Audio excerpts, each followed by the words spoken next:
کہ گمان نقص جہاں نہیں، یہی پھول خار سے دور ہے، یہی شمع ہے کہ دھواں نہیں۔ میرے پاس وقت نہیں ہے ورنہ ہر شعر کی شرح بیان کریں، ایمان تازہ ہو جائے گا۔ اشارتاً بتا دیتا ہوں، اعلیٰ حضرت کہتے ہیں دنیا کی بہت ساری نعمتیں ہیں جن کے ساتھ کوئی نہ کوئی ڈیفیکلٹی، کوئی زحمت ہوتی ہے، ٹھیک ہے نا؟ پھول بڑا اچھا ہے، کانٹا ساتھ ہو تو مزہ نہیں دیتا، شمع بڑی پیاری لگتی ہے، رونق کے محفل بن جاتی ہے جب کینڈل جلائیں، مگر ساتھ جو دھواں ہوتا ہے نا وہ لطف نہیں دیتا۔ اعلیٰ حضرت کہتے ہیں میرے آقا پھول تو ہے مگر کانٹا نہیں ہے، شمع تو ہے مگر دھواں نہیں ہے، بے زحمت میرے آقا نعمت ہے، وہ کمال حسن حضور ہے کہ گمان نقص جہاں نہیں، یہی پھول خار سے دور ہے، یہی شمع ہے کہ دھواں نہیں۔ کہتے ہیں حضور بولنے والے تو بڑے آئے، کلام کرنے والے تو بڑے آئے، مگر حضور جب آپ کلام کرتے ہیں تو پھول برستے ہیں۔ کہتے ہیں میں نثار تیرے کلام پر ملی یوں تو کس کو زبان نہیں، وہ سخن ہے جس میں سخن نہ ہو، وہ بیان ہے جس کا بیان نہیں۔ حضور جب گفتگو کرتے تھے بڑے بڑے انٹلیکچوئلز، بڑے بڑے فصحا، بڑے بڑے عرب کے بڑے بڑے لوگ بیٹھتے تھے، وہ حیران ہوتے تھے جب آقا گفتگو کرتے، وہ کہتے یہ فصاحت کہاں سے آئی؟ آقا تو کسی مدرسے میں بھی نہیں گئے، کسی استاد کے پاس بھی نہیں گئے، ایسی وہ گفتگو کدھر سے سیکھ کے آئے؟ اللہ اکبر۔ بریلی کے تاجدار کہتے ہیں اللہ نے خاص عطا کی، اپنے محبوب کو براہ راست علم عطا کیا۔ کہتے ہیں وہ آقا کے بارے میں لکھتے ہیں تیرے آگے یوں ہیں دبے لچے، فصحا عرب کے بڑے بڑے، کوئی جانے منہ میں زبان نہیں بلکہ جسم میں جان نہیں، کروں تیرے نام پہ جان فدا، نہ بس ایک جان دو جہاں فدا، دو جہاں سے بھی نہیں جی بھرا، آقا کروں کیا کروڑوں جہاں نہیں۔ اتنا زبردست کلام لکھنے کے بعد جو اعلیٰ حضرت نے مقطع لکھا نا وہ آج یاد بھی کر جاؤ اور دل میں بسا جاؤ۔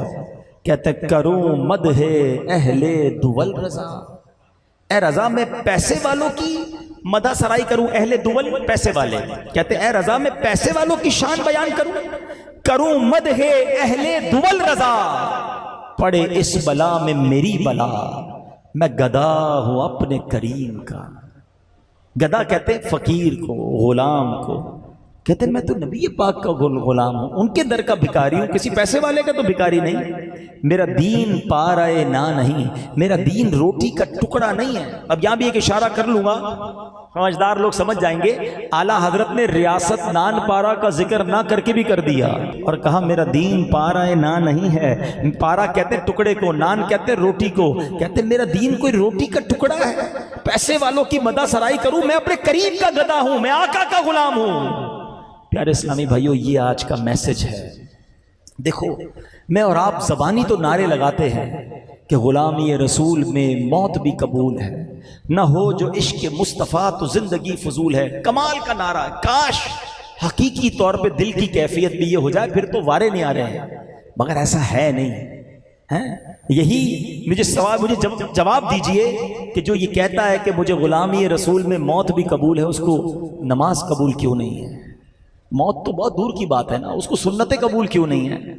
سنتوں والا لباس قبول نہیں ہے، سنتوں والی بول چال قبول نہیں ہے، کاروبار میں حرام چھوڑنا قبول نہیں ہے، حرام دیکھنا چھوڑنا قبول نہیں ہے، حرام سنے بغیر چین نہیں آتا۔ کون ہے جو میوزک گانے باجوں سے بچا ہوا ہے؟ ایک طرف کہتا ہے غلامی رسول میں موت بھی قبول ہے اور کانوں سے روز حرام سن رہا ہے۔ خود اپنے دل سے پوچھو نا، اللہ کرے کہ جب یہ برائی کی طرف شیطان مجھے اور آپ کو کھینچے نا تو دل سے میرے رضا کا یہ شعر کی آواز آئے کہ میں گدا ہوں اپنے کریم کا، میرا دین پارائے نہ نہیں۔ جب تمہارے سامنے نفع آئے، پیسہ آئے، کاروباری لوگ بھی بیٹھے، سنو کوئی ڈیل آئے سامنے، یا تھوڑا جھوٹ بولوں گا پیسے بڑے مل جائیں گے، تھوڑا سا ہی دھوکہ دینا ہے لیکن ڈیل بہت اچھی ہے، سود تھوڑا سا شامل ہوگا لیکن معاملہ بڑا اچھا ہو جائے گا، مستقبل سنور جائے گا۔ اب تمہارا امتحان ہے کہ یہ پیسے لینے ہیں یا دل سے یہ کہنا ہے کہ میں گدا ہوں اپنے کریم کا، میرا دین پارائے نہ نہیں، روٹی کے ٹکڑے کے لیے میں دین بیچ دوں۔ یہ ہے میرے رضا کا پیغام، اور وکیل مانے یہ ہے عشق رسول۔ ہوتا یہی ہے، امتحان روز نہیں ہوتا، کبھی کبھی ہوتا ہے، اسی میں کامیاب ہونا ہے۔ محفل میں آ کے میں بھی روتا ہوں، آپ بھی روتے ہیں، یہ رونا کام جب آئے گا کہ جب اکیلے میں بھی جب برائی کرنے کا جی چاہے تو آقا کی یاد ستائے کہ نبی پاک ناراض نہ ہو جائے۔ میں سنتوں سے دور رہ کر تو زندگی گزار رہا ہوں، میرے آقا ناراض نہ ہو جائیں، کیونکہ قیامت کے دن مجھے انہی کے پاس جانا ہے۔ تو آج یہ فیصلہ کر لو کہ ہمیں نبی پاک کو راضی رکھنا ہے یا اپنے دوستوں کو، اپنی فیملی کو، دنیا والوں کو راضی کرنا ہے؟ یہ بڑا مسئلہ ہے۔ لوگ کہتے ہیں کیا کریں یار، بچوں کی خوشی کے لیے کرنا پڑتا ہے۔ ارے تم بچوں کی خوشی کے لیے اپنے اللہ اور اس کے رسول کو ناراض کر رہے ہو۔ کیا کروں جناب، دوستوں کے لیے کرنا پڑتا ہے، رشتہ داروں کے لیے کرنا پڑتا ہے۔ چھوڑ دو یہ ساری باتیں، اللہ اور اس کے حبیب کو راضی کر لو، رب راضی تو سب راضی۔ تم سب کو راضی کرنے کے چکر میں رب کو ناراض نہ کرنا، ورنہ ہلاک ہو جاؤ گے۔ تو آج جتنے میرے بھائی آئے ہیں نا، پکی سچی نیت کرنی ہے۔ نبی پاک پتہ کیا فرماتے ہیں؟ جعلت قرۃ عینی فی الصلاۃ، نماز میں میری آنکھوں کی ٹھنڈک ہے۔ آ جاؤ میرے پیارے اسلامی بھائی، بس آج سے پکی سچی نیت کر لیں کہ آج کے بعد ہماری کوئی نماز قضا نہیں ہوگی۔